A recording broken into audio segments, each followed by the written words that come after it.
오늘은 빌립보서 강의 5번째 그래도 살아야 합니다 제목인데요. 우리 같이 한 번만 제목 이렇게 각오하면서 한번 해보겠습니다. 시작.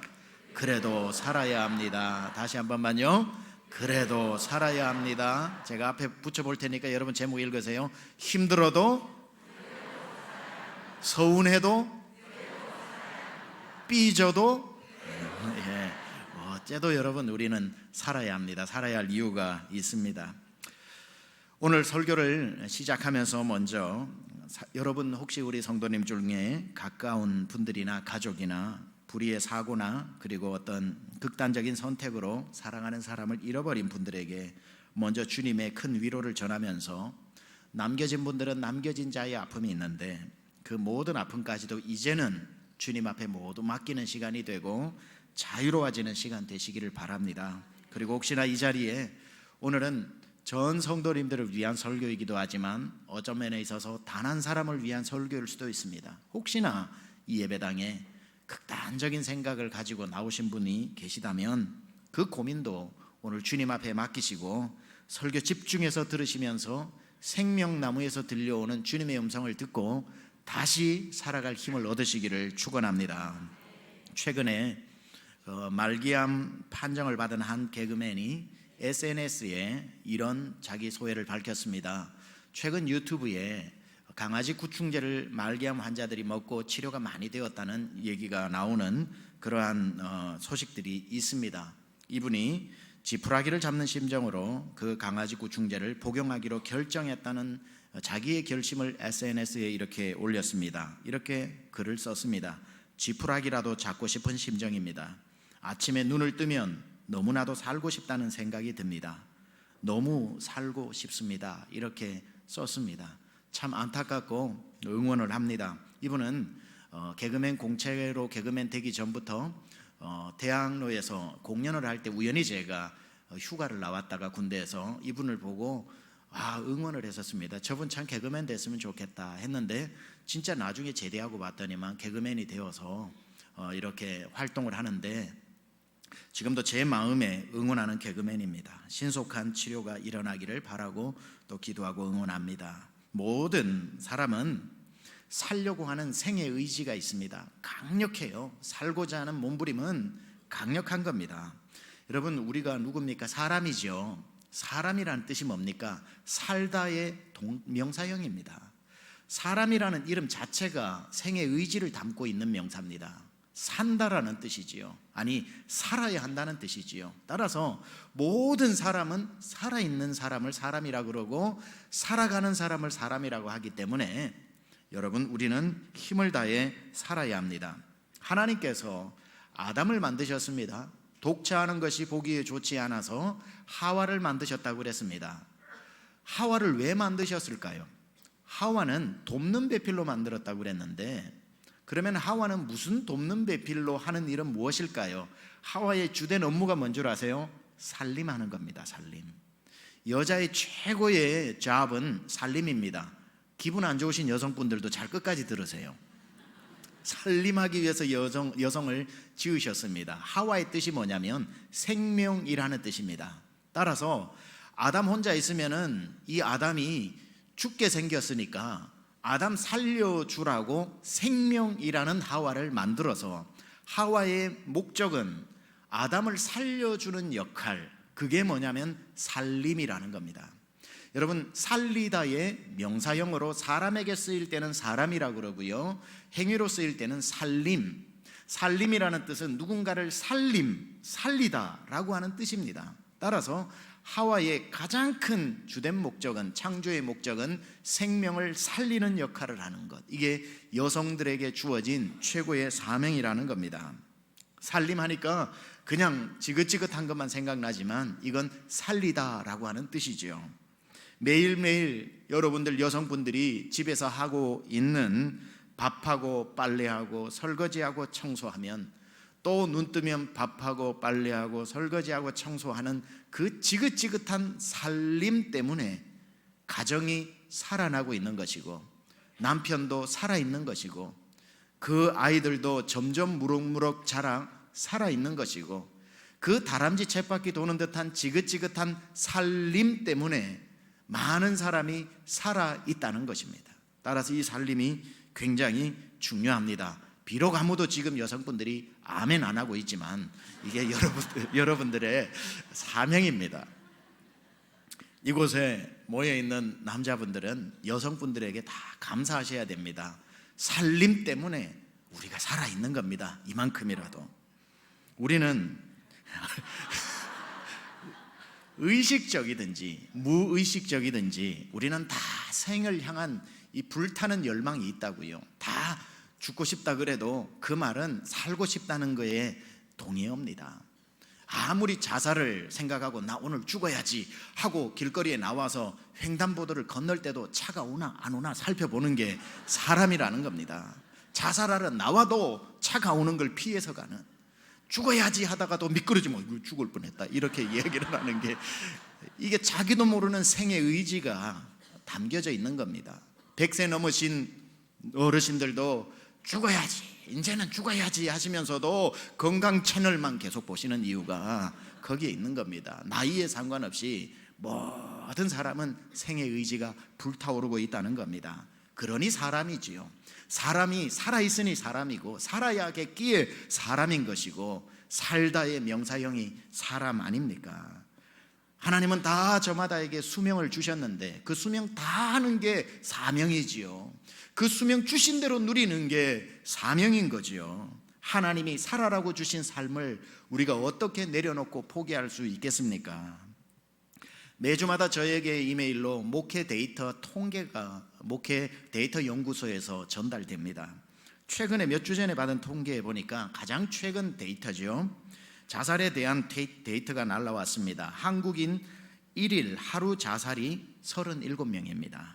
OECD 국가 중 당연히 1위입니다.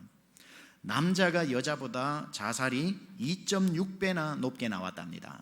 남자들 허우대 멀쩡해도 스트레스 많이 받습니다. 우리 여성분들 살림 잘해서 살려줘야 됩니다.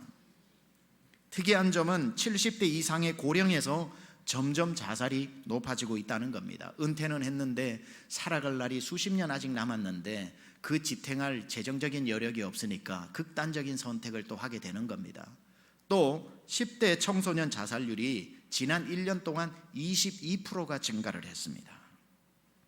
그리고 자살을 한 유가족을 가진 자살 유가족이 일반인보다 자살 확률이 8.3배나 높다고 합니다. 여러분, 큰 아픔을 겪은 가족들 잘 이겨내고 있겠거니라고 방치하면 안 됩니다. 함께 친구가 되어주고 안부 물어주고 별일 없는지 계속해서 찾아가주고 문자 하나라도 줘야 하는 거 우리가 소홀히 해서는 안 되는 일입니다. 전국적으로 8도 중에 어느 도가 자살을 가장 많이 하나 봤더니만 첫째 충청남도, 두 번째 전라북도, 세 번째 충북, 네 번째 강원도 순으로 나타났습니다. 여기에 통계에는 설명을 안 해놨지만 제가 이 통계를 보면서 왜 충청도가 자살률이 양반들인데 이렇게 제일 높을까 생각을 하니까 금방 답이 나오더라고요. 충청도 사람들은요, 화를 안 내고 속으로 삭힙니다.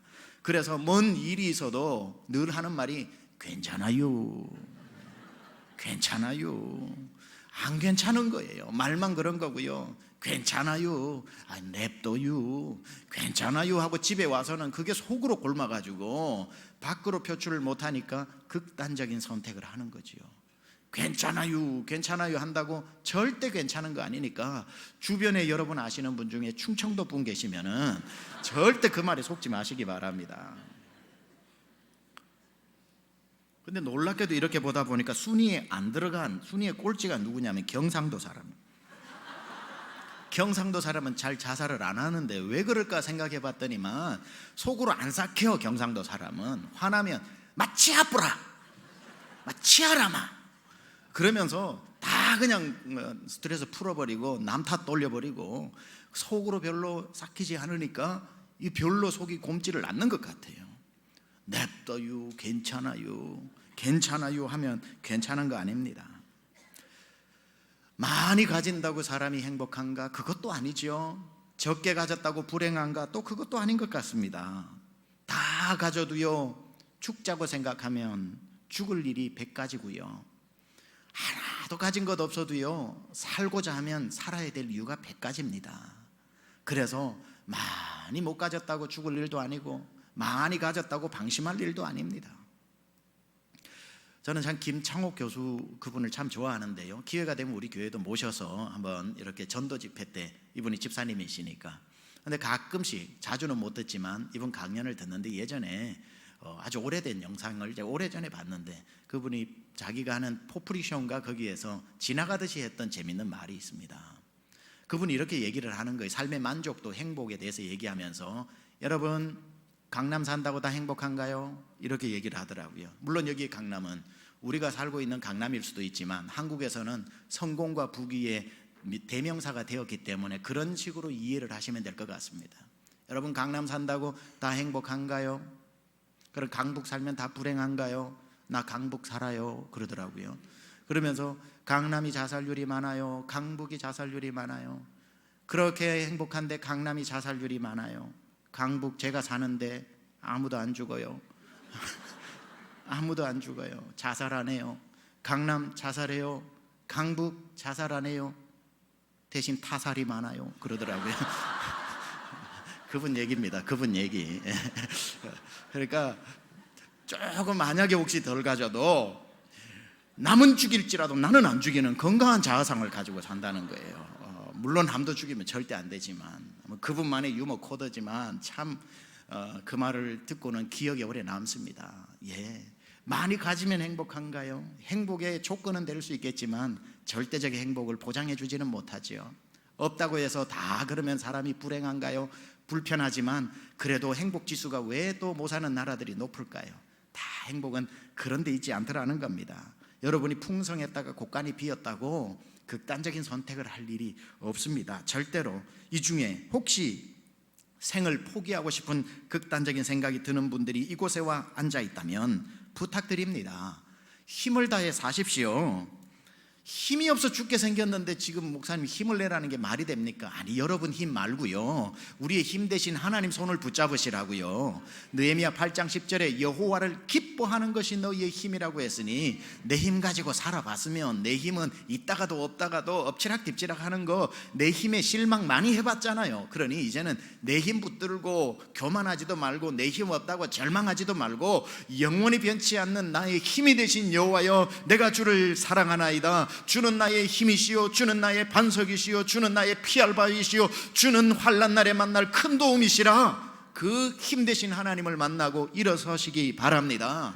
여러분, 지금의 여러분이 절망적인 상태의 예배에 나오셨다고 하더라도, 아까 우리 특송했던 것처럼 여러분 앞에 가는 길이 온통 어둡고 짙은 안개가 끼어서 한치 앞이 보이지 않는 삶을 살고 있다 할지라도, 앞으로 가야 할지 뒤로 가야 할지 왼쪽으로 오른쪽으로 가야 할지 모르는 헤맨다고 할지라도 조금만 견디십시오. 차츰차츰 안개는 거치고 하나님 지으신 빛이 뚜렷이 보이는 날이 내일 올지 다음 주에 올지 한 달 후에 두 달 후에 올지는 모르지만 그날은 우리에게 다가오고 있는 것입니다. 그래서 믿음의 사람들은 이렇게 고백해야지요. 내 생애의 최고의 날은 아직 오지 않았다. The best day isn't yet to come. 아직 나의 인생의 최고의 날, The best day in my life is yet to come. 내 생의 최고의 날은 아직 오지 않았고 오고 있다고 생각을 하는 것.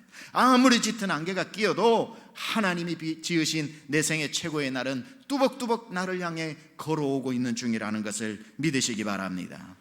오늘 본문에 나오는 바울이라고 하는 이분은 생과 사의 갈림길에서 죽을 수도 있고 살 수도 있는 그 중요한 기로에 서 있습니다. 매일매일 감옥 안에 들어와서 이제는 장기 투옥이 되어가고 있는 이 바울은 살아야 할지 죽어야 할지 아침에 눈만 뜨면 선택을 해야 되는 사람이었습니다. 억울하게 감옥에 들어왔기 때문에 하나님 앞에서 사람 앞에서 모든 사람에게 절망할 수가 있는 상황에서 그는 큰 것을 깨달았지요. 자유로운 몸으로 있을 때보다 감옥에 들어오니까 더 복음이 잘 전해지는 것을 보고, 도리어 복음의 진보가 된 것을 보고, 그렇다면 내가 죽어도 복음이 더 잘 전해질 수 있겠구나, 죽는 것도 내게 유익이구나 라고 하면서 죽음을 초월하는 믿음에까지 그가 이르게 되었습니다. 그래서 그는 더 이상 살아야 할 이유가 없는 사람이었을지도 모릅니다. 죽어서 더 유익하다면 나는 그 길을 가겠다는 겁니다. 이것은 그의 최고의 경지에 이른 믿음일 수도 있지만, 또 감옥에 장기 투옥되다 보면은 쉽게 죽음의 건너편에, 생의 건너편의 강에서 들려오는 죽음이 부르는 소리가 들리는 달콤한 속삭임인지도 모릅니다. 이제 너가 감옥까지 왔는데 무슨 소망이 있냐, 건너와라. 죽음이 부르는 소리가 들려서 이토록 죽음이 친숙해졌다는 표현이 될 수도 있는 것 아니겠습니까? 그런데 그는 이러한 죽음과 삶의 기로에서 갑자기 어떤 일을 만났는지 두 주먹을 불 끄지면서 나는 죽어도 괜찮지만, 죽어 복음이 더 증거된다면 내 생애야 하나도 아깝지 않지만, 그런데 웬일인지 그가 이렇게 얘기합니다. 그러나 나는 살겠노라. 그러나 나는 살아야겠노라. 그러나 나는 살기로 결정했다고 갑자기 외치고 있습니다. 22절에서 25절 바울의 고백을 같이 봉독해 보겠습니다. 시작. 그러나 만일 육신으로 사는 이것이 내 일의 열매일진데 무엇을 가리는지 나는 알지 못하노라. 내가 그 두 사이에 끼었으니 떠나서 그리스도와 함께 있을 욕망을 가진 이것이 더욱 좋으나, 그러나 내가 육신에 거하는 것이 너희를 위하여 더 유익하리라. 내가 살 것과 너희 믿음의 진보와 기쁨을 위하여 너희 무리와 함께 거할 이것을 확실히 아노라. 나는 살겠다라고 이야기하고 있습니다. 바울은, 여러분, 나는 살기로 했습니다. 죽는 것이 어렵지 않으나, 죽어도 좋으나, 죽는 것이 더 나에게는 내 바램이나, 그러나 내 욕망을 꺾어서라도 나는 다시 살기로 생의 의지를 불태우기 시작했습니다. 그가 왜 갑자기 그 친숙해지던 죽음을 뒤로하고 살기로 결정을 했을까? 이유는 한 가지입니다. 해야 할 사명이 남아있기 때문에. 사명은, 우리는 생존을 위해 사는 존재가 아니라 사명을 위해 사는 존재들 아닙니까? 바울은 나에게 아직도 남겨진 사명이 있기 까닭에 나는 살겠노라고 선포하고 있는 겁니다. 저는 오늘 이 설교를 10,000명, 20,000명, 10만 명에게 전하는 설교가 아니라 어쩌면 단 한 분에게 전하는 설교가 될 수 있을 겁니다. 혹시 이 설교 중에 2부에 나오신 분이나 유튜브를 보고 계시는 분이나 방송에 설교를 보고 계시는 분들이나 누구라도 한 분이 극단적인 상황에 마지막에 이 설교를 듣고 있다면 오늘 그분을 향해 들려주는 주님의 음성이 들려오기를 축원합니다. 몇 해 전에 포틀랜드, 제가 한번 말씀을 드렸지만 포틀랜드 오레곤에서 한 중년의 남성이 달라스까지 비행기를 3시간 타고 와서 저 만나기 위해서 와서 예배를 드리고 저에게 찾아와 손을 붙잡고 울기 시작합니다.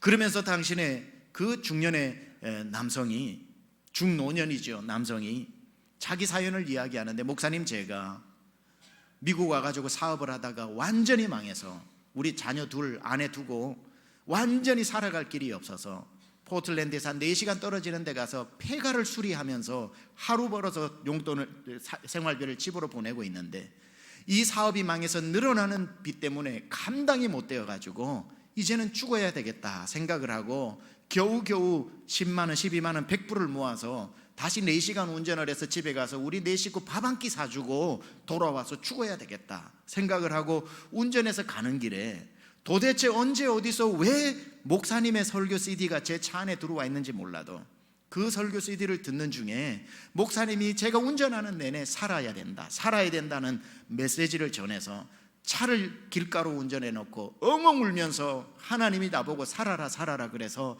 살기로 결정하고 운전해 가서 가족 밥 사주고 다시 돌아와 가지고 열심히 일을 해서 내가 살게 되어서 지금 살아있다고, 하나님이 다 이기게 하시더라면서 저 만나야 된다고 3시간 운전해 와서 제 손을 붙잡고 울면서 간증을 해준 경험이 있습니다.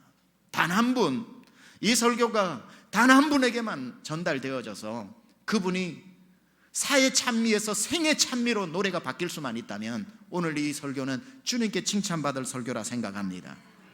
바울이 왜 갑자기 죽음을 걸어가다가 살기로 했다고 마음을 바꾸게 되었는지, 그 첫 번째 이유가 여러분의 유익을 위해서 내가 살기로 선택했다, 이렇게 얘기합니다. 빌립보 성도들이여, 죽는 것이 내가 죽는 게 여러분에게 유익이 되는 것보다 내가 사는 게 더 유익이 되는 까닭에 내가 살기로 했다고 외치고 있습니다. 24절 같이 읽어보겠습니다. 시작.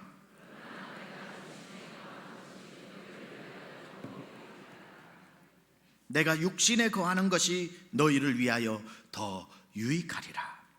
많은 사람들이 극단적인 선택을 하는 이유 중 하나가 나는 사람들에게 무익한 사람이다 라고 생각해서 그렇습니다. 아무에게도 도움이 되지 않는 나는 복덩어리가 아니라 근심덩어리다.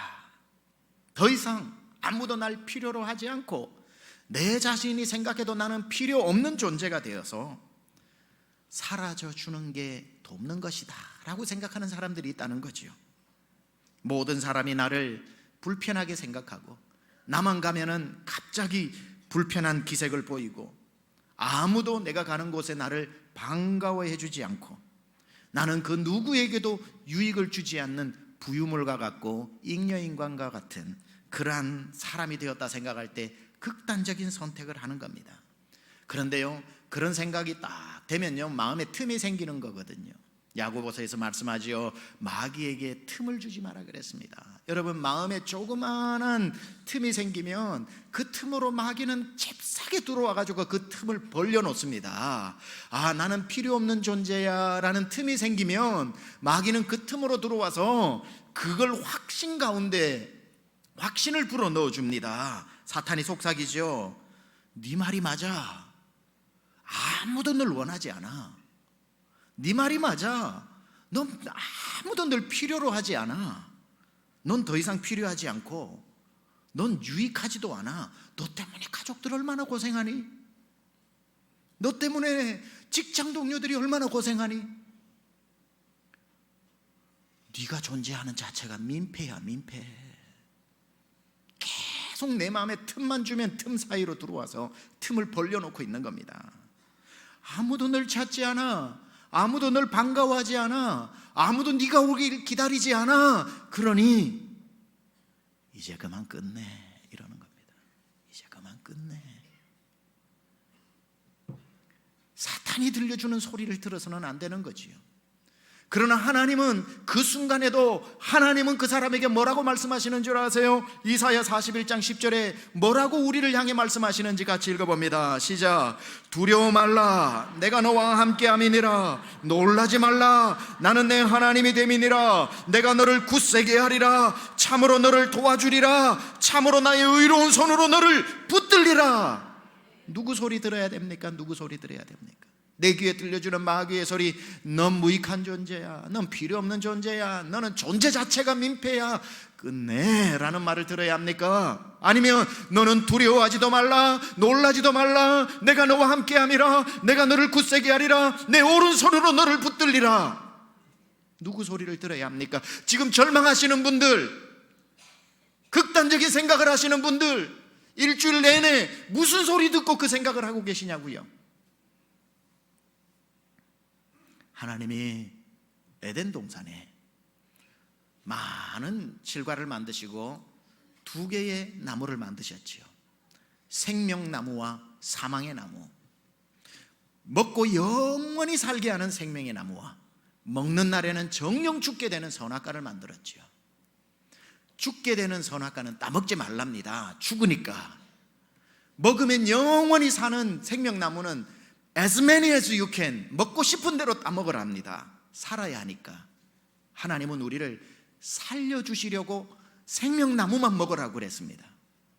그런데 마귀가 들어와서 먹으면 죽는다고 하는 나무를 안 죽는다고 속여가지고 사망의 나무를 따먹으라고 그럽니다. 아담과 하와는 하나님 말씀 듣고 생명나무 따먹으면 영생하는 것이고, 마귀의 속삭임에 속아서 사망의 나무를 따먹는 즉시 사망 권세에 놓이게 되는데, 아담과 하와는 그 사단의 말의 유혹이 얼마나 달콤한지 생명나무를 선택하지 않고 사망의 나무 선악과를 따먹어서 사망이 우리 안에 들어온 것 아닙니까? 어디 이게 에덴 동산에만 일어난 일이 아니라 우리 모두는 매일 아침 눈을 뜨면 두 음성이 두 나무에서 들립니다.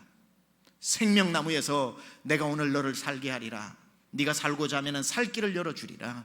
내가 주는 생명의 말씀을 먹어라. 영생수를 마셔라. 내 말씀 붙잡고 살아라. 생명나무에서 주님은 오늘도 우리를 살리는 말씀을 주고 계시고, 마귀는 오늘도 선악과의 또아리를 틀고 올라가서 선악을 가지고 너 같은 죄인이, 너 같은 중죄인이, 너같이 남모르게 죄만 짓는 네가 살아서 뭐해, 이 잉여인간아, 이 민폐인간아, 죽어 라고 말하는 그 소리에 맞아 하고 그 말을 따먹다가 사망으로 가버리는 극단적인 선택을 하는 사람이 얼마나 많습니까? 매일 아침 생명나무에 들려오는 소리를 들을 것인가, 선악과 사망의 나무에서 들려오는 소리를 들을 것인가? 우리는 듣는 대로 따라간다고요. 듣는 대로 따라간다고요. 주님의 말씀에 귀를 기울이시기 바랍니다. 주님은 우리를 살리기 위해서 이 땅에 오신 분 아니십니까? 생명나무가 오늘도 생명나무에서 아름다운 소리로 들려오는 주님의 음성에 귀가 활짝 열리시기를 축원합니다. 바울인들 감옥 안에서 매일 아침 그 감옥에 눈을 뜰 때에 두 소리가 안 들렸겠습니까? 그런데 감옥 같은 데 들어오면요, 생명나무에서 들리는 소리보다 선악과에서 들려오는 소리가 훨씬 크게 들립니다. 절망이 되고 가망성도 안 보이고 나갈 기미도 안 보이면 점점 죄책감이 들면서 마귀가 얼마나 논리적이게 얘기합니까? 야 바울아, 너는 오늘 또 눈 떴냐? 너는 염치도 없냐? 너는 체면도 없냐? 너 때문에 빌립보 교회 성도들이 10년째 고생이다. 10년째 고생. 너한테 성교비 보낸다고 자기들 밥도 세끼 먹을 거 한 끼밖에 못 먹는 데더라. 근데다가 네가 복음이라도 열심히 전하면 보람이라도 있지, 감옥까지 오니까 또 너를 좋아한다고 너를 위해서 에바브로디도까지 선교사까지 파송하더라. 선교사까지 파송. 야, 이쯤이면 너 끝내줘야 되는 거 아니야? 너 한 사람 때문에 그 많은 성도 언제까지 고생할래? 고생시킬래? 네가 사장이라며, 너 사장 때문에 직원들이 얼마나 고생이야. 네가 가장이라며, 너 가장 때문에 집안 식구들이 얼마나 고생이야. 바울이 생각을 할 때 빌립보 교회 성도들을 생각하다 보면 그들이 없는 돈짜네요, 헌금 보내는 일이 하루 이틀도 아니고 10년 넘어가면 바울 속에 그 음성이 안 들렸겠습니까? 내가 민폐구나.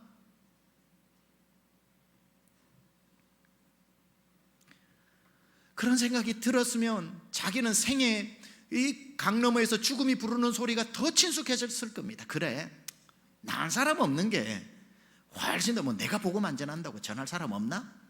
그래, 나은 사람 없어져줘야 빌립보 성도들도 이제 좀 자유롭게 놔줘야지. 나도 10년 이상 괴롭게 하는 거 할 일 아니다. 충분히 결정할 수 있었지만, 충분히 선악과에서 죽어라 하는 그 선악과의 소리, 사탄의 소리에 귀를 기울일 수 있었겠지만, 바울은 그 소리를 귀를 닫고 생명의 말씀에 귀를 열기로 시작하라니까 그가 뭐라고 그럽니까? 그리 할지라도 나는 다시 살겠노라. 생명의 소리를 듣기 시작한 겁니다. 생명의 소리를. 사탄의 음성을 듣는 것이 아니라 그는 다시 생명나무 실과를 따먹고 내가 살아야 이 빚도 갚지, 살아야 빌립보 성도들에게 기쁨이 되고 자랑이 되지, 내가 살아서 복음 전해야 보람이 있지. 그리고 얘기하는 겁니다. 빌립보 성도들이여, 조금만 더 기도해 주십시오. 소망의 불을 끄지 마십시오.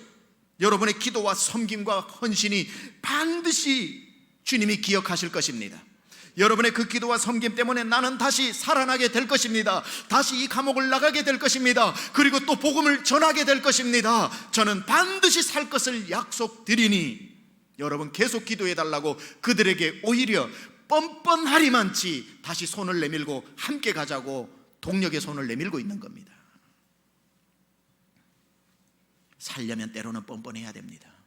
너무 양심의 가책을 가지는 것이 아니라 그 뻔뻔함은 어디서 나오는가? 주님을 믿기 까닭에, 주님이 나와 함께 하실 것을 믿기 때문에, 오늘의 내가 내일의 내가 아니라는 확신 때문에, 오늘은 내가 절망 가운데 있지만 내일은 소망의 노래를 부른다는 것을 알기 때문에 오늘 뻔뻔해도 괜찮아요.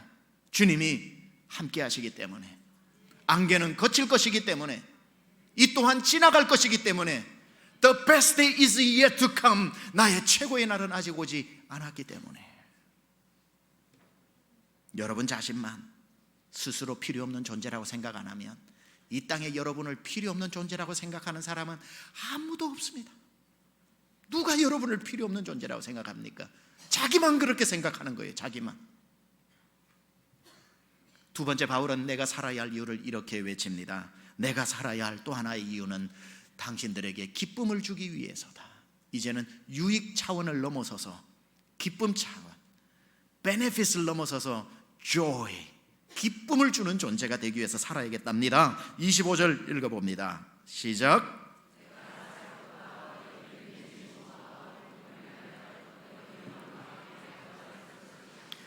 너희의 기쁨을 위하여 너희 무리와 함께 거하게 될 것을 확신하노라. 나는 여러분에게 기쁨이 될 때까지 살겠습니다. 유익을 넘어 기쁨. 여러분, 그냥 사람들에게 유익을 주는 존재 정도가 아니라, 이제는 유익이 아니라 그 사람만 있으면 막 기뻐지는 존재가 되고 싶잖아요. 우리도 그 사람만 있으면 분위기 좋아져, 기뻐져, 마음이 평화로워져. 자, 여러분에게 질문 드립니다. 대답해 보세요. 속으로. 밖으로 하면 곤란한 겁니다, 이거. 여러분은 지금 여러분 주변 사람들에게 솔직하게 기쁨을 주고 있는 존재입니까? 근심을 주고 있는 존재입니까? 말은 하지 마세요. 옆 사람 곤란하니까. 기쁨을 주는 존재인가? 근심을 주는 존재인가? 사람들이 가끔씩 절망하고 좌절하고 때로는 극단적인 생각까지 할 때는 그 이유가 내가 모든 사람들에게 근심거리가 되었다고 생각할 때입니다. 내가 그냥 숨 쉬는 이 자체가 사람들에게 근심이구나. 하루라도 빨리 사라져야 근심을 덜어주는 것이겠구나. 우리 집안이 왜 이렇게 어둡나 봤더니만 다 밝은데 나 때문에 어두워진 거구나. 내가 우리 집에 기쁨을 빨아들이는 진공청소기구나. 어둡던 우리 집이 그냥 나 좀 밖에 좀 나갔다 올게 하고 현관문을 열고 나가는데 현관문이 닫히기도 전에 뒤통수에 갑자기 식구들끼리 하하호 하하호 웃는 소리가 들리는 것을 보고 충격을 받지요. 안 웃는 집이 아니었구나. 한참 나갔다가 동네 한 바퀴 돌고 집으로 현관문을 열기도 전에 안에서 막 웃는 소리, 떠들썩한 소리가 들리는데 내가 문을 열자마자 조용해지는 우리 집. 나 때문에 슬펐던 거구나. 이 근심은 나로 말미암아 우리 집에 들어온 것이구나. 사람들은 누군가에게 기쁨을 빼앗아가고 근심을 주는 존재라고 생각할 때 더 이상 살고자 하는 마음이 없는 거지요. 청소년 10명 중에 1명이 자살을 생각한답니다. 근데 왜 자살을 생각하냐고 물어보니까 성적 때문이랍니다. 성적. 이 스쿨 레포트, 통지표입니까? 성적표를 가지고 집에 와서 보여주는 순간 엄마 입에서 근심의 콧김이 나오는 거죠. 그 순간 아이들은 내가 근심 덩어리구나, 사라져 주는 게 맞는 거구나 생각을 한다는 거예요. 사라져 주는 게 맞는 거구나. 남편이 아내를 향해서 뿜어내는 깊은 한숨 소리, 아내가 남편을 보고 뿜어내는 깊은 한숨 소리, 남편이 아내를 향해서 뿜어내는 깊은 그 한숨 소리가 상대방에게는 천근만근으로 들리는 겁니다. 바라기는 오늘 여러분의 그 깊은 한숨 소리가 변하여 찬송 소리 되길 축원합니다. 코를 풀게 해도 우리나라가 흥해, 빨리 흥해 해가지고 흥했다고 그러잖아요. 우리나라가 망해 하면 망했을 텐데 흥해, 빨리 흥해 하니까 흥했던 것처럼 한숨을 쉴 때 한숨 변하여 찬송만 되어도 가정이 얼마나 살겠습니까? 내 근심 걱정 주께 맡기고 찬송 기쁨 나오면 왜 가정이 살지 않고 남편 아내의 얼굴이 밝아지지 않겠습니까? 어르신들도 그래요. 점점 연세가 드실수록 내가 자녀들에게 짐덩어리가 되는 거 아닐까, 근심덩어리가 되는 것 아닐까. 여러분, 그거 생명나무에서 나오는 소리 아닙니다. 듣지 마세요. 필요합니다. 예전부터 노인은 한 마을의 도서관이라 그랬습니다. 한 집안에 어른이 계시는 게 얼마나 그 집안에 유익이 되는데 짐덩어리가 웬 말입니까? 다 선악과 사망의 나무에서 들려오는 소리에 속지 마십시오. 왜 70대 이상의 노인 자살률이 늘어날 이유가 뭐가 있습니까? 그런 마음 들거들랑 못 간다고 전해라 그러고는 그냥 돌려보내십시오. 돌려보내십시오. 하여튼 120살까지는 무조건 돌려보내십시오. 그 다음부터는 알아서 생각하시고.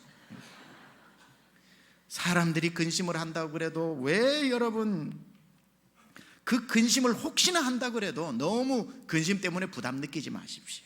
왜냐하면 근심도 사랑의 다른 얼굴입니다. 사랑하는 사람이 여러분을 근심해 주는 겁니다. 날 사랑하는 사람 없다고요? 근심하는 그 사람들이 제일 사랑하는 사람이고요. 그래서 여러분 없어져 주면 좋다고 그래가지고 없어지면요 제일 눈물 흘릴 사람도 그 사람입니다. 좋아할 것 같죠? 제일 슬퍼할 사람도 그 사람입니다. 사랑하는 사람을 두고 근심하지. 여러분 저 멕시코 유카탄의 페르디난도를 아십니까? 페르디난도를 근심해 본 적 있습니까? 알베르토는 여러분이 근심해 본 적 있습니까? 멕시코 유카탄에 살고 있는 산초를 걱정해 본 분 있습니까? 아무도 없어요. 왜? 모르니까. 근심은 내가 사랑하는 사람을 향한 사랑의 표현입니다. 근심해 주는 사람이 있을 때도 근심을 덜어주려고 더 큰 근심을 안기지 말고 열심히 힘을 다해 살아가는 겁니다. 그게 가장 큰 보답이 되는 거지요. 혹여나 그 아무도 내 점수를 아무리 후하게 줘도 사람들에게 근심거리가 되었다고 하더라도, 내가 아무리 정직하게 내 삶을 돌아봐도 한 사람에게도 기쁨을 주는 사람이 아닐 수도 있어요. 그러나 여러분 세상 사람에게 다 근심을 줘도 여전히 단 한 번도 여러분 보고 안 기뻐한 적이 없는, 여러분 얼굴만 보면 기뻐서 어쩔 줄 모르는 한 분이 있다는 걸 기억하시고 그 한 분 때문에라도 우리는 살 이유가 충분하다는 겁니다. 여러분을 향해 늘 기뻐하는 분이 누구냐? 스바냐 3장 17절에 같이 봅니다. 너희 하나님 여호와가 너의 가운데 계시니 그는 구원을 베푸실 전능자시라.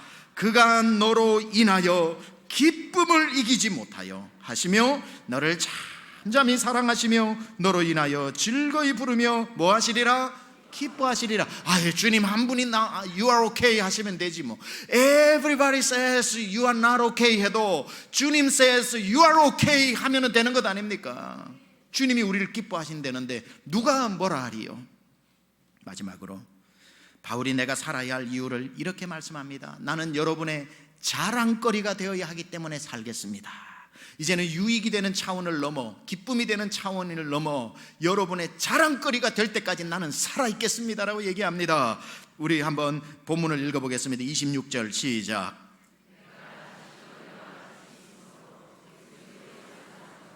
너희 자랑이 나를 인하여 풍성하게 하려 함이라. 내가 왜 여러분 죽으려고 하다가 살려고 내 방향을 바꾼 줄 아십니까? 나는 이곳에서 나아가 복음을 전하며 여러분 기억 속에 영원한 자랑거리로 남기 위해서 나는 그때까지 살렵니다 라고 이야기합니다.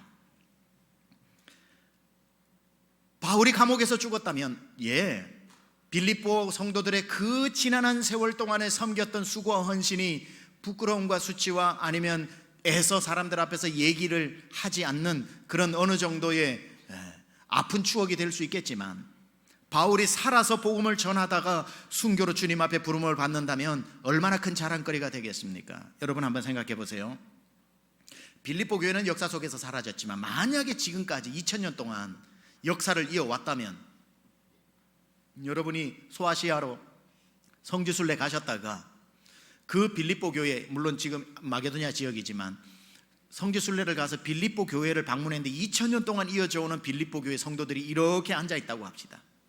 여러분이 궁금해서, 여러분 2000년 동안 빌립보 교회가 수많은 일들을 해왔는데 얼마나 많은 자랑거리가 있겠습니까? 근데 한 가지만 자랑해야 된다면 2000년 동안 제일 자랑할 게 뭡니까? 라고 물어본다면 아마 그분들이 이렇게 얘기할 겁니다. 몰라서 묻는 겁니까? 알고 묻는 겁니까? 몰라서 묻는데요. 이 양반이 2000년 동안 우리 교회 자랑은 우리 교회 개척 목사님이 사도 바울이라는 겁니다. 와, 그거 얼마나 자랑스럽습니까? 몰라서 물어요? 알고 묻는 겁니다. 몰라서 묻습니다. 우리 교회 최고의 자랑은 바울 선생님이 우리 교회 파송 선교사라는 겁니다. 몰라서 물어요? 알아서 물어요? 몰라서 묻죠. 우리가 제일 바울 선생님을 우리가 제일 자랑하는 것은 그 바울 선생이 그 많은 교회 중에 우리 교회를 제일 아끼고 사랑했다는 겁니다. 자, 보세요. 빌립보 교회 성도들의 수고와 열심과 10년이 뭡니까? 그 이후에도 헌신을 다해서 동력을 했지만 가장 수혜를 보고 혜택을 본 사람은 빌립보 교회 성도들이죠. 왜냐하면 가장 큰 자랑이 바울의 소망대로 나는 여러분의 자랑거리가 될 때까지 살아있겠다고 했고, 빌립보 교회 성도들은 입을 모아서 당신이 우리의 자랑이라고, 2000년 지나도 당신이 우리 교회를 개척하고 당신이 우리 교회를 사랑하고 우리가 힘을 다해 당신의 복음을 전해 까닭에 당신 때문에 복음이 온 땅에 흩어졌기 때문에 당신은 우리의 자랑이라고 말하고 있지 않습니까? 우리는 언제까지 살아야 해요? 자랑이 될 때까지, 사람들의 자랑이 될 때까지. 여러분이 아직도 누군가에게 자랑스러운 사람이 아니라면 여러분 기억하세요. 아직 여러분은 더 살아야 될 충분한 이유가 있습니다. 하나님은 우리를 유익한 존재로 만들어 가시고 기쁨의 존재로 만들어 가시고 우리를 계속해서 자랑의 존재로 만들어 가실 겁니다. 말씀 마무리하겠습니다.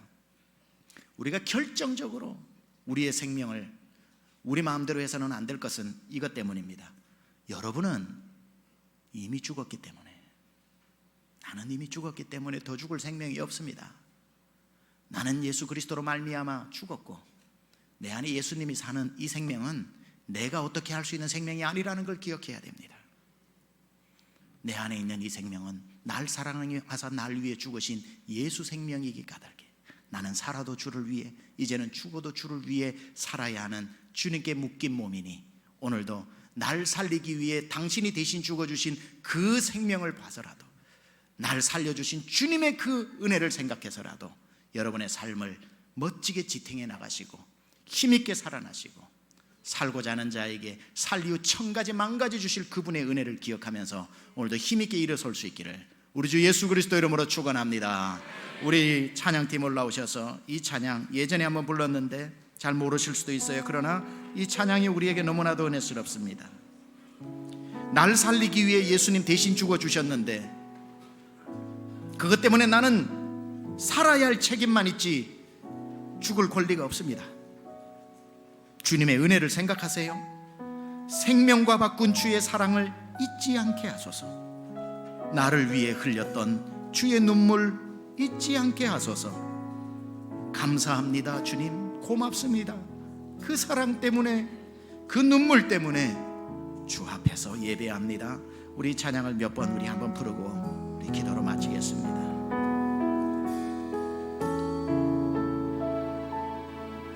생명과 바꾼 주의 사랑을 잊지 않게 하소서.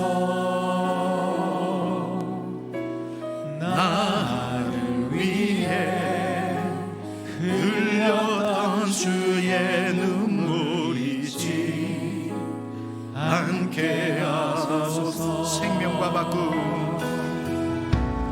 생명과 바꾼 주의 사랑을 잊지 않게 하소서. 나를 위해 흘렸던 주의 눈물 잊지. 다시 한번 생명과 바꾼 일어나서 찬양합시다. 생명과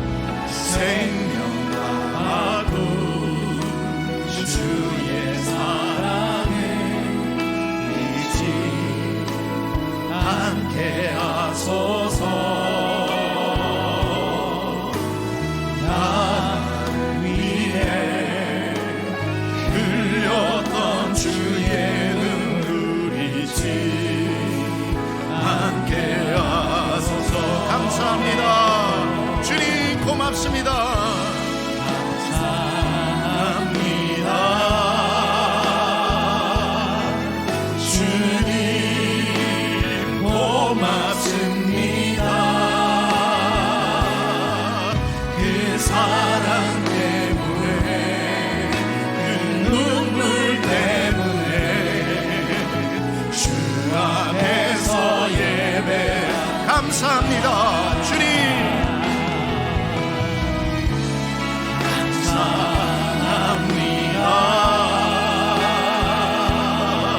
주님 고맙습니다.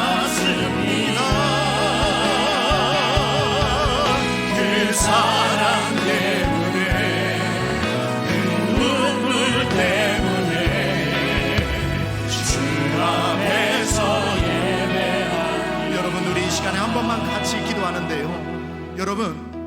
여러분 살려주시려고 주님이 죽으셨잖아요.